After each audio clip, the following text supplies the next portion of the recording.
Hello everyone, Radhe Radhe. आप सभी का हमारे चैनल में बहुत बहुत स्वागत है। सावन माह की महाशिवरात्रि पर पार्थिव शिवलिंग बनाकर रुद्र अभिषेक कैसे किया जाता है आप सबके साथ बहुत सरल तरीके से जो है ना मैंने इस वीडियो को बनाया है। तो यहाँ पर पंडित जी ने पार्थिव शिवलिंग बनाकर तैयार कर लिए हैं। आप चाहें तो पूरा परिवार भी बना सकते हैं, आप चाहें तो बिल्कुल इस तरह से बनाकर पूजा कर सकते हैं जैसे कि हम आपको करके बता रहे हैं। तो एक बड़ा सा मैंने बर्तन ले लिया है। बड़ा बर्तन इसलिए लिया है ताकि हम जितना भी जल वगैरह चढ़ाएंगे ना तो वो नीचे ना फैले बिल्कुल भी।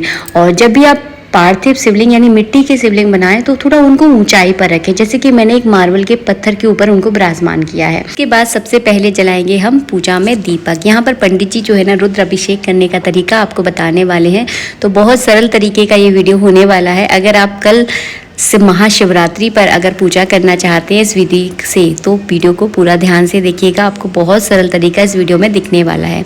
यहाँ पर हम थोड़ा सा केसर कटोरी में घोर रहे थे। मैंने आपको पिछले वीडियो में भी बताया था केसर से भगवान शिव का अगर आप अभिषेक करते हैं तो आपको जो है ना प्रसिद्धि मिलती है, आपको लोग पहचानते हैं। जैसे कि फिल्म स्टार वगैरह होते हैं, उनको लाखों लोग करोड़ों लोग जानते हैं। तो इस तरह की प्रसिद्धि जो है ना आपको मिलती है।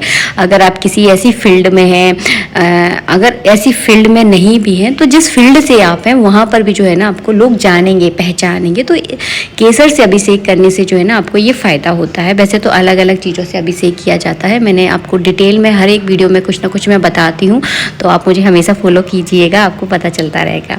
यहाँ पर सबसे पहले हम भगवान गणेश जी का ध्यान करेंगे, उसके बाद माता पार्वती का आपको ध्यान करना है, उसके बाद कार्तिकेय का, उसके बाद नंदी जी का।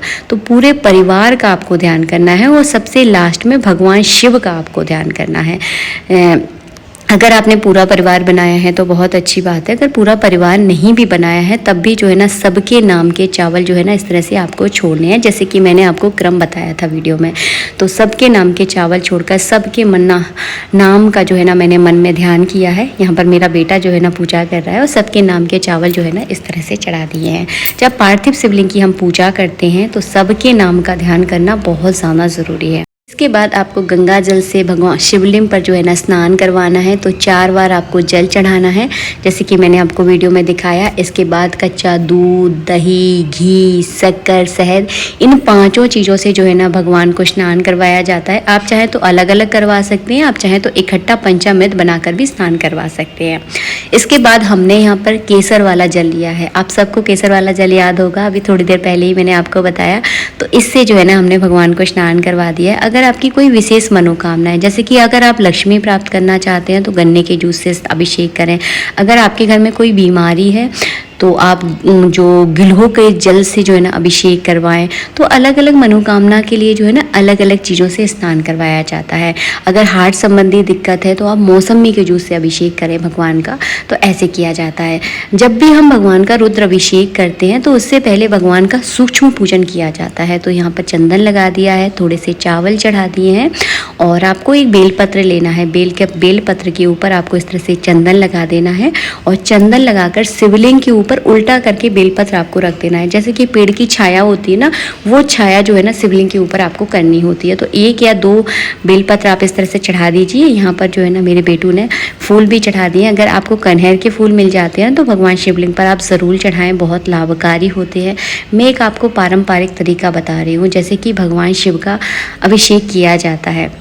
तो ये वो तरीका है जो कि हर ब्राह्मण हमेशा जब भी आपने अपने घर में अभिषेक करवाया होगा तो सेम इसी विधि से जो है ना करवाते होंगे। तो एक बहुत सरल सा तरीका मैं आप लोगों के लिए लेकर आती हूँ ताकि आप भी जो है ना अपने घर पर बिना पंडित जी के जो है ना घर में अभिषेक कर सकें। इसके बाद किया जाता है रुद्र अभिषेक। अब रुद्र अभिषेक के लिए रुद्री आना बहुत ज़रूरी है। आप चाहें तो रुद्री की मार्केट से पुस्तक लाकर उसे पढ़कर जो है ना इस तरह से अभिषेक कर सकते हैं। अगर आपको संस्कृत नहीं आती, आप नहीं पढ़ सकते हैं तो आप कोई वीडियो जिस तरह का रुद्री का यूट्यूब पर भी मिल जाएगा आपको या फिर गूगल पर मिल जाएगा, आप अपने हिसाब से देख लीजिएगा। तो उसमें सुनकर भी जो है ना आप इस तरह से रुद्राभिषेक कर सकते हैं। अगर आप चाहेंगे तो रुद्री का वीडियो मैं आप लोगों के लिए अपलोड कर दूंगी अगर आपकी डिमांड हुई, क्योंकि काफ़ी सारे लोग इसको नहीं सुनते हैं, मुझे पता है, क्योंकि मंत्र ज़्यादा लोगों को सुनना अच्छा नहीं लगता है, केवल सादा सिंपल विधि अच्छी लगती है। तो यहाँ पर जो है ना हम कर रहे हैं कच्चे दूध से रुद्राभिषेक। आप किस किस से कर सकते हैं मैं आपको बताती हूँ। आपको क्या लेना है, जैसे गौमुख वाली सुरंगी है हमारे पास, अगर आपके पास इस तरह की सुरंगी नहीं है ना, तो आपको क्या करना है, जो कलश होता है जिसमें नीचे पाइप सा लगा रहता है, आप उससे भी कर सकते हैं। तो हर घर में तो इस तरह की सुरंगी नहीं होती है, अगर आपके घर में है तो आप इससे कर सकते हैं, अगर नहीं है तो जो पाइप लगे वाला गंगा सागर होता है ना, हमारे यहाँ उसको गंगा सागर बोलते हैं, तो उसमें दूध और कच्चा दूध और जल मिलाकर जो है ना, इस तरह से आप अभिषेक कीजिए। नमः शिवाय, नमः शिवाय भी बोल सकते हैं आप, अगर आपको रुद्री आती है तो आप रुद्री भी बोल सकते हैं। इसे कहते हैं रुद्राभिषेक। आशा करती हूँ आपको जो मैं समझाने की कोशिश कर रही हूँ आपको अच्छे से समझ में आ रहा होगा। तो इस तरह से रुद्राभिषेक करने में कम से कम आपको 1-1.25 घंटा तो देखिए लग ही जाएगा, क्योंकि रुद्री को पढ़ने में थोड़ा सा टाइम लगता है। तो इस तरह से आप अभिषेक कर लीजिएगा। अगर इस बीच अगर आपका ये कटोरा जिसमें आपने भगवान को विराजमान किया है, अगर ये भर जाता है तो इस जल को जो है ना आप दूसरे बर्तन में ट्रांसफ़र कर दें, क्योंकि पार्थिव शिवलिंग अगर डूब जाते हैं ना तो फिर वो खंडित होने का डर रहता है। तो कोशिश कीजिएगा इसको दूसरे बर्तन में आप धीरे धीरे करके ट्रांसफ़र कर दें। जब रुद्राभिषेक पूरा रुद्री जब पूरी हो जाती है तो उसके बाद जो बचा हुआ सुरंगी का जल या गंगा सागर में बचा हुआ जल है ना, वो उल्टा करके इस तरह से भगवान शिव पे जो है ना चढ़ा दिया जाता है। इसके बाद शुद्ध जल से आपको स्नान करवाना है, वो मैं थोड़ा सा आपको दिखा नहीं पाई।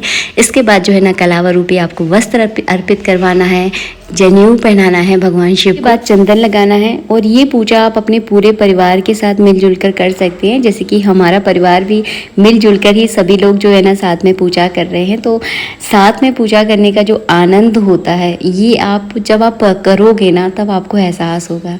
तो इस तरह से गोला बनाकर आप सब लोग बैठ जाइए, बीच में भगवान शिव को विराजमान कीजिए और हमारे द्वारा बताई गई विधि से करके देखिएगा, आपको बहुत आनंद आएगा। अगर आपको हमारा वीडियो थोड़ा सा भी अच्छा लग रहा है तो प्लीज़ वीडियो को लाइक कीजिएगा। और अगर आप वीडियो को लाइक करते हैं, पसंद करते हैं, अपने दोस्तों रिश्तेदारों के साथ इससे वीडियो को शेयर करते हैं, तो मैं मतलब बहुत खुशी होती है। ऐसा लगता है कि हमारी मेहनत जो है ना सफल हो गई है। इसके बाद हमने यहाँ पर कनेर के फूल चढ़ा दिए। अगर आपके पास माला है फूलों की तो माला अर्पित कर दीजिए, अगर नहीं है तो केवल कनेर के फूल भी चढ़ा देंगे ना तो कोई दिक्कत नहीं है। और मैं आपको एक बात बताऊँ, पूजा में अगर आपके पास कोई सामग्री नहीं है, ऐसे कई बार होता है कि कुछ सामान हमें नहीं मिल पाता है, मुझे भी नहीं मिल पाता है, तो मन कभी छोटा मत करना। आप भगवान भोलेनाथ को जो प्रेम से चढ़ा दोगे ना वो स्वीकार कर लेंगे। तो सामग्री की कमी हो जाए कोई दिक्कत नहीं है, लेकिन भाव की कमी नहीं होनी चाहिए। इसके बाद हम यहाँ पर बेलपत्र चढ़ा रहे हैं। बेलपत्र की डंडी तोड़कर हमेशा चढ़ाएं, कभी डायरेक्ट सीधे बेलपत्र नहीं चढ़ाने चाहिए। तो डंडी तोड़ ले उसकी, क्योंकि डंडी में जो है ना पाप का वास होता है। और हमने जो है ना बेलपत्र पर थोड़े से चंदन पहले ही लगा लिया था, जैसे कि मैंने आपको बताया है। चंदन लगा ले, थोड़े चावल लगा ले, फिर बेलपत्र अर्पित करें। यहाँ पर कनहर के फूल फिर से चढ़ा दिए हैं। अकौआ के फूल, धतूरे के गटा, भांग, ये सब कुछ जो है ना भगवान शिव पे चढ़ाया जाता है। हमने यहाँ पर अबरक चढ़ा दिया है, भांग चढ़ाएंगे, गुलाल चढ़ाएंगे। तो ये सारी सामग्री आपको चढ़ानी है और भगवान का जो है ना श्रृंगार करना है मिलकर। तो इस तरह से जो है ना हमने आज भगवान शिव का अभिषेक किया है। ये वीडियो जो है ना ये है प्रदोष का। तो आप लोगों हमारी पूजा भी हो गई और आप लोगों के साथ ये बहुत अच्छी जानकारी जो है ना शेयर की है। और इसके बाद हमने भोग लगाया भगवान को। और जब भगवान शिव का आप भोग लगाते हैं तो भोग में आपको बेलपत्र ज़रूर डालना है, तो इसमें बेलपत्र आप ज़रूर डाल दीजिएगा, हमने दिखा नहीं पाया है आपको। तो इस तरह से आपको भोग लगाना है। इस पूजा को करना कितने बजे है, तो इस बार जो है ना आप शिवरात्रि के दिन शाम के समय यानी प्रदोष काल में पूजा करें तो ज़्यादा अच्छा रहेगा। भगवान शिव की पूजा प्रदोष काल में करते हैं तो बहुत ज़्यादा फलदायी होती है। इसके बाद अगर आप चाहते हैं कि हम भगवान शिव के नाम का हवन भी करें तो हवन की भी एक छोटी सी जानकारी मैं इस वीडियो में आपको दे देती हूँ। आपको गाय के गोबर के उबले लेना है। अगर उबले मिल जाते हैं तो बहुत अच्छे हैं, क्योंकि उबलों पर अगर आप हवन करते हैं तो आपके घर की इससे शुद्धि हो जाती है। किसी प्रकार की कोई नज़र लगी है, हाय लगी है, या बहुत ज़्यादा अगर आपके घर में निगेटिविटी आ रही है तो आप गाय के गोबर के ऊपर हवन कीजिए, बहुत ज़्यादा फायदेमंद है। अगर नहीं मिलते हैं तो आप हवन की संविदा मतलब जो लकड़ी होती है वो भी ले सकते हैं हवन के लिए। यहाँ पर जो है ना पंडित जी तो घी से आहुति दे रहे हैं, लेकिन महिलाएं घी से आहुति नहीं देती हैं, तो उसके लिए आपको साकल्य की ज़रूरत पड़ेगी। अगर आप पुरुष हैं तो घी से आहुतियाँ दे सकते हैं। महामृत्युंजय एक मंत्र से जो है ना हमने यहाँ पर 21 आहुतियाँ दी हैं। आप 11 भी दे सकते हैं। तो संख्या इस तरह से रखनी है जैसे कि 11, 21, 51। सबसे पहले गौरी गणेश के नाम की आहुति देंगे, इसके बाद नवग्रह के नाम की आहुति होगी, उसके बाद महामृत्युंजय मंत्र से जो है ना यहाँ पर हमने आहुति दी है। अगर आपको महामृत्युंजय का मंत्र नहीं आता है तो मुझे आप बता देना, मैं आपको डिस्क्रिप्शन में लिखने की पूरी कोशिश करूँगी, क्योंकि संस्कृत को लिखने में थोड़ा सा टाइम लग जाता है। इसके बाद हमने यहाँ पर भोग लगाया था, जिन लड्डुओं का हमने भगवान शिव को भोग लगाया ना, तो उसी में से थोड़ा सा यहाँ पर हम भगवान शिव के नाम का भोग लगा देंगे। और बाद में आप अपने पितरों के नाम का भी भोग लगाएं। अगर आपके घर में किसी प्रकार का पितृ दोष है और आप भगवान शिव की पूजा करते हैं, तो भगवान शिव की पूजा करने से पितरों को बहुत शांति मिलती है, तो उनके नाम का भोग ज़रूर लगाएं। इसके बाद घी का आचमन करवा दें।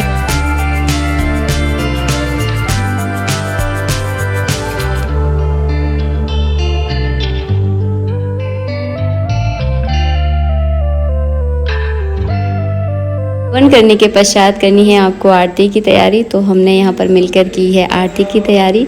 आप सभी हमारे साथ आरती में शामिल हो जाइए। और वीडियो अच्छा लगा है तो प्लीज़ वीडियो को लाइक कीजिएगा। आप भी जो है ना शिवरात्रि के दिन या सावन में किसी भी दिन जो है ना इस तरह से रुद्राभिषेक कर सकते हैं पार्थिव शिवलिंग का। बहुत सरल तरीका आप लोगों के साथ मैंने इस वीडियो में शेयर किया है। आशा करती हूँ वीडियो अच्छा लगा होगा। आरती करने के पश्चात दिल जल का जो है ना आपको अर्घ देना है। मिलेंगे आप सबसे नेक्स्ट वीडियो में। राधे राधे।